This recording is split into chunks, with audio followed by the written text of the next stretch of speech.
அதிகாரம் வலிமையானது, இது அம்பேத்கர் சொன்னது. அதனை அடைந்து விட்டால் அனைத்தும் எளிமையானது, இதனை அம்பேத்கர் சொல்லலையே, இதனை அண்ணன் சீமான் அவர்கள் தான் பேசியிருந்தாரு. தமிழ்நாட்டு அரசியலில் சீமானை புறக்கணிக்கலாம், ஆனால் சீமான் அவர்கள் கொண்டு வந்த அரசியலையும் அவர் பேசுகிற அந்த பேச்சையும் இங்கே யாராலையும் புறக்கணித்து விட முடியாது என்பது தான் இது போன்ற செயல்கள் எல்லாம் நமக்கு உணர்த்துகிறது. விஜய் அவர்கள் நினைக்கிறது அவமானமாக இருக்குங்க. நமக்கு என்ன பிரச்சனைனா, தமிழர்களுக்கு அறிவுரை சொல்கிறதுக்கு பீகாரில் இருந்து தான் ஒருத்தர் ஆலோசனை வழங்கணுமா? ஏன் நமக்கெல்லாம் மூளையே இல்லையா? விஜய் அவர்களுக்கு சிந்தனை இல்லையா? விஜய் அவர்களுக்கு அறிவு இல்லையா? உண்மையாகவே பிரசாந்த் கிஷோர் தமிழ் மொழி மேலே அக்கறை கொண்டவராக இருந்தால், தமிழர் நலன் சார்ந்து அவர் அக்கறை கொண்டவராக இருந்திருந்தா, நீங்கள் ஒரு கையெழுத்து வாங்கினீங்களே, அதில் ஒரு கையெழுத்து போட்டிருக்கணும்ல. போடலை, அவர் போடலை, உங்களை மதிக்கலைல்ல.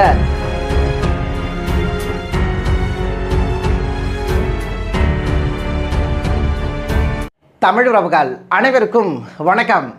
அதிகாரம் வலிமையானது, இது அம்பேத்கர் சொன்னது. அதனை அடைந்து விட்டால் அனைத்தும் எளிமையானது, இதனை அம்பேத்கர் சொல்லலையே, இதனை அண்ணன் சீமான் அவர்கள் தான் பேசியிருந்தார். குறிப்பாக நாம் தமிழர் கட்சி மேடையில் அண்ணன் சீமான் அவர்கள் அதிகாரத்தை நம்ம கைப்பற்றணும். ஆனால் அம்பேத்கர் சொல்கிறது என்னென்னா, அதிகாரம் வலிமையானது, அதை அடைந்துட்டானா நம்ம இலக்கை நம்ம எளிமையாக அடைஞ்சிடலாம் அப்படின்னு சொல்லிட்டு அண்ணன் சீமான் அவர்கள் நாம் தமிழர் கட்சி மேடைகளில் பல இடங்களில் பேசியிருக்காருங்க. குறிப்பாக அண்ணனுடைய பேச்சு நேற்று பார்த்தீங்கன்னா, விஜய் அவர்கள் 2ஆம் ஆண்டு தொடக்க விழா நடத்தினார்ல, அந்த மேடையில் விஜய் கட்சியை சார்ந்த லயாலா மணி அவர்கள் பேசினார். அவர் பேசும்போது பார்த்தீங்கன்னா, அதிகாரம் வலிமையானது, அதை அடைந்து விட்டால் அனைத்தும் எளிமையானதுன்னு அம்பேத்கர் சொன்னார் அப்படின்ற மாதிரி சொல்லியிருந்தார். உண்மையாகவே அம்பேத்கர் சொல்லியிருந்தார், அதிகாரம் வலிமையானதுன்னு அம்பேத்கர் சொன்னார். ஆனால் அதனை அடைந்து விட்டால் அனைத்தும் எளிமையானதுன்னு சொன்னது அண்ணன் சீமான் அவர்கள். குறிப்பாக அவர் பேசின இந்த பேச்சை பார்க்கும்போது நமக்கு என்ன தோன்றுனதுன்னா, அண்ணன் சீமான் அவர்களுடைய பேச்சை தான் விஜய் கட்சியை சார்ந்தவர்கள் எல்லாம் பல பேர் முக்கியமாக நோட்ஸ் எடுத்துக்கிறாங்க. அதாவது நாம் மேடையில் பேசுகிறதுக்கு சீமான் அவர்களுடைய பேச்சு பயன்பெறும், அதனால் நம்ம நோட்ஸ் எடுத்துக்கலான்னு சொல்லிட்டு அண்ணன் சீமான் அவர்களுடைய பேச்சை கேட்டு விஜய் மேடையில் பேசுகிறாங்க. அண்ணன் சீமான் தான் விஜய் கட்சியை சார்ந்தவர்களுக்கும் அரசியல் சொல்லிக் கொடுக்கிறார் என்பதை இதன் மூலமாக நம்மளால் உணர முடிகிறது. குறிப்பாக இந்த செய்தியை சொல்லியாகணும். அதாவது தமிழ்நாட்டு அரசியலில் சீமானை புறக்கணிக்கலாம், ஆனால் சீமான் அவர்கள் கொண்டு வந்த அரசியலையும் அவர் பேசுகிற அந்த பேச்சையும் இங்கே யாராலையும் புறக்கணித்து விட முடியாது என்பது தான் இது போன்ற செயல்கள் எல்லாம் நமக்கு உணர்த்துகிறது. அதே போல் இந்த காணொலியில் நம்ம ஒரு முக்கியமான விஷயத்தை பற்றி நம்ம பேச போகிறோம். அதாவது விஜய்க்கு இப்போ ஆலோசகராக பிரசாந்த் கிஷோர் பக்கத்தில் இருக்கார். பிரசாந்த் கிஷோர் மேடையில் வேணால் பேசுவார், நான் ஆலோசகராக வரலை, விஜய்க்கு ஒரு நல்ல நண்பராக நான் வந்திருக்குன்னு பேசுவார். ஆனால் முழுக்க பிரசாந்த் கிஷோருடைய ஆலோசனைப்படி தான் விஜய் அவர்கள் தற்போது பேசிகிட்டு இருக்காப்புல. முக்கியமாக நேற்று 2ஆம் ஆண்டு தொடக்க விழா, விஜய் கட்சி தமிழக வெற்றி கழகம் தொடக்க விழா நடைபெற்றது. இந்த விழாவில் சிறப்பு அழைப்பாளராக பிரசாந்த் கிஷோர் வந்திருந்தாருங்க. விஜய்க்கு பிரசாந்த் கிஷோர் அவ்வளவு முக்கியத்துவம் கொடுத்திருந்தார். என்னுடைய நண்பர் பிரசாந்த் கிஷோர் அப்படின்னெல்லாம் பேசி விஜய் அவர்கள் பிரசாந்த் கிஷோரை அறிமுகப்படுத்தினார். இப்போ அந்த தொடக்க விழா ஆரம்பிக்கும் போது அங்கே ஒரு சம்பவம் நடந்ததுங்க. அதாவது ஒரு பதாகை வச்சுருக்காங்க, கையெழுத்து வாங்குறாங்க, வேறு ஒன்றும் இல்லைங்க.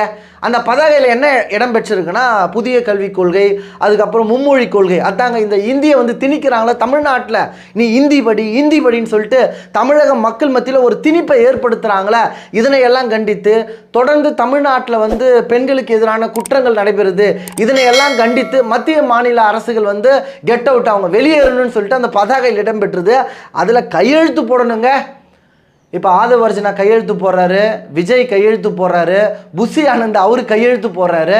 புஷி ஆனந்த் பிரசாந்த் கிஷோர் பக்கத்தில் இருக்காரு, வாங்க நீங்கள் கொஞ்சம் கையெழுத்து போடுங்க வாங்க அப்படின்னு அழைக்கிறாரு. அப்போ என்ன பண்ணார் தெரியுங்களா பிரசாந்த் கிஷோர், நான் கையெழுத்து போட மாட்டேன்னு சொல்லிட்டு அந்த பதாகையில் கையெழுத்து கூட இந்த பிரசாந்த் கிஷோர் போடலைங்க. அப்புறம் இப்படியாப்பட்ட பிரசாந்த் கிஷோர் ஆலோசனை கொடுத்தா அந்த ஆலோசனை தமிழக மக்களுக்கு நல்லதாக இருக்குமா என்பதுதான் நம்முடைய கேள்விங்க. குறிப்பாக அண்ணன் சீமான் கிட்ட இது சம்மந்தமாக கேள்வி எழுப்புனாங்க பத்திரிக்காரங்க. பிரசாந்த் கிஷோர் பாருங்கள் கையெழுத்து கூட போடலை, மும்மொழி கொள்கைக்கு எதிர்ப்பு தெரிவித்து கெட் அவுட், மத்திய மாநில அரசுகள் வெளியேறுன்னு சொல்லிட்டு கெட் அவுட் பதகை அதில் கையெழுத்து போடலை. இதை பற்றி என்ன நினைக்கிறீங்கன்னு அண்ணங்கிட்ட கேட்கும்போது பிரசாந்த் கிஷோர் வந்து அவருடைய மொழிக்கு வந்து உண்மையாக இருக்காருங்க. பிரசாந்த் கிஷோருக்கு இந்தி மொழி தேவை. தமிழர்கள் நாமெல்லாம் இந்தி படிக்கணும், நாம் தமிழை மறக்கணும். இதனையெல்லாம் பிரசாந்த் கிஷோர் விரும்புகிறாரு. நீங்கள் வேணால் ஒரு பதாகையை வைங்க, நீங்கள் தமிழை மறந்துட்டு இந்தியை படிக்கணும்னு சொல்லிட்டு நீங்கள் ஒரு பதாகை வச்சுருந்தீங்கன்னா அதற்கு வந்து பிரசாந்த் கிஷோர் கையெழுத்து போட்டிருப்பாரு. நீங்கள் மும்மொழி கொள்கை எதிர்ப்புன்னு வச்சா பிரசாந்த் கிஷோர் எப்படி கையெழுத்து போடுவார்? கெட் அவுட் மாநில அரசுன்னு சொன்னால் கூட பிரசாந்த் கிஷோர் கையெழுத்து போட வாய்ப்பு இருக்குது. போடுவாரான்றதுன்னு தெரியல. மத்திய அரசுன்னு சொன்னால் அவர் எப்படி கையெழுத்து போடுவார்? நீங்கள் யோசிச்சு பாருங்கள். பிரசாந்த் கிஷோர் தான் ஸ்டாலின் அவர்களுக்கு, அதாவது திமுகவுக்கு ஆலோசகராக இருந்தார். 2021 வந்து திமுக ஆட்சி அதிகாரத்துக்கு வந்ததுக்கு காரணமே பிரசாந்த் கிஷோர் தான். எத்தனை கோடி? 350 கோடி கொடுத்துருந்தாங்க. 350 கோடியை வாங்கிக்கிட்டு பிரசாந்த் கிஷோர் திமுகவுக்கு ஆலோசனை கொடுத்தாரு. அந்த 350 கோடியை தமிழக மக்களுக்கு கொடுத்து உதவி பண்ணியிருந்தா தமிழக மக்கள் வாழ்க்கையாச்சு சிறந்திருக்கும். அதை பண்ணாமல் 350 கோடி பிரசாந்த் கிஷோர் கொடுத்துருந்தாங்க. எதுக்கு? ஸ்டாலின் தான் வராரு, விடியல் தர போகிறாரு அப்படின்னு பாட்டெல்லாம் போட்டாங்களே, அந்த பாட்டுக்கு பிரசாந்த் கிஷோருக்கு கொடுத்த தொகை தான் அந்த தொகை. இப்போ ஸ்டாலினை வந்து பிரசாந்த் கிஷோர் வந்து ஜெயிக்க வச்சுட்டாரு, அடுத்து வந்து விஜயை வந்து பிரசாந்த் கிஷோர் ஜெயிக்க வைப்பார் அப்படின்னு தமிழக வெற்றி கழகத்தை சார்ந்தவர்கள் எல்லாம் நினச்சிட்டு இருக்காங்க. குறிப்பாக விஜய் அவர்கள் நினைக்கிறது தான் அவமானமாக இருக்குங்க. நமக்கு என்ன பிரச்சனைனா, தமிழர்களுக்கு அறிவுரை சொல்கிறதுக்கு பீகாரில் இருந்து தான் ஒருத்தர் வந்து ஆலோசனை வழங்கணுமா? ஏன் நமக்கெல்லாம் மூளையே இல்லையா? விஜய் அவர்களுக்கு சிந்தனை இல்லையா? விஜய் அவர்களுக்கு அறிவு இல்லையா? இல்லை விஜயை சுற்றி இருக்கக்கூடிய தமிழர்களுக்கெல்லாம் அறிவு கிடையாதா? ஏன் பிரசாந்த் கிஷோர் வந்து தான் ஆலோசனை வழங்கணுமா? இதெல்லாம் முட்டாள்தனமாக இல்லையா? இதுதான் நம்முடைய கேள்வி. அதற்கு பல கோடியை செலவு பண்ணணுமா? அந்த பணத்தை மக்களுக்கு கொடுத்தா மக்கள் நல்லா இருப்பாங்களே, அதை செய்கிறது கிடையாது.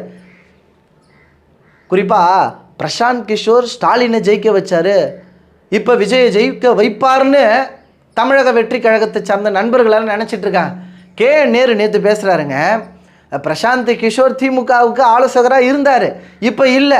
ஆனால் நேரு தற்போது பேசுகிறாரு, பிரசாந்த் கிஷோர் அவருடைய சொந்த மாநிலத்தில் கூட அவரால் வெல்ல முடியல, அவருடைய ஆலோசனை வந்து அங்கே பலனளிக்கலை, டெபாசிட் வாங்க முடியல, அவரெல்லாம் என்ன பெரிய ஆலோசனை வழங்கிடுவார் அப்படின்னு யார் பேசுகிறா? நேரு வந்து பிரசாந்த் கிஷோரை வந்து தாக்கி பேசுகிறாருங்க. ஏன் நேருக்கு இந்த அறிவு அப்போ இல்லையா?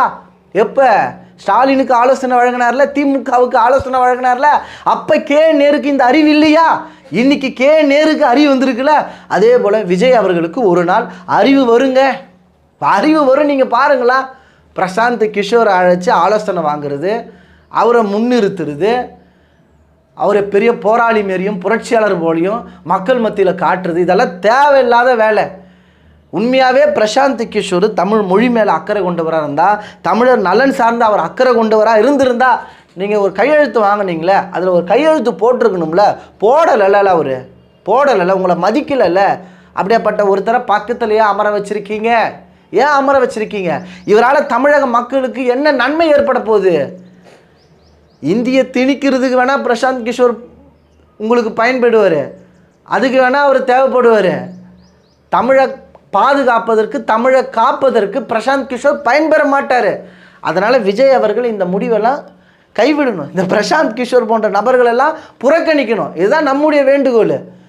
குறிப்பாக விஜய் அவர்கள் அந்த கையெழுத்து வாங்கியிருந்தாங்க பார்த்தீங்களா, மும்மொழி கொள்கை எதிர்ப்பு, புதிய கல்விக் கொள்கையை எதிர்த்து, பெண்களுக்கு எதிரான குற்றங்களை எல்லாம் கண்டித்து கெட் அவுட்டு, மத்திய மாநில அரசு கெட் அவுட்டுன்னு சொல்லிட்டு கையெழுத்து வாங்கினாங்க. அதுக்கு பிரசாந்த் கிஷோர் கையெழுத்து போடாமல் அவர் மொழி மேலே விசுவாசமாக இருக்கார்ல, இந்த செயலை நீங்கள் எப்படி பார்க்குறீங்கன்றத உங்களுடைய கருத்துக்களை தெரியப்படுத்துங்க.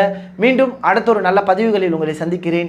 இதுவரை நமது இன விடுதலை வலையொலியை பின்தொடராத உறவுகள் பின்தொடருங்கள், விருப்பம் தெரிவிங்கள். இந்த பதிவை குறித்த உங்களுடைய கருத்துக்கள் வரவேற்கப்படுகிறது. நன்றி, வணக்கம், வாழ்க தமிழ்.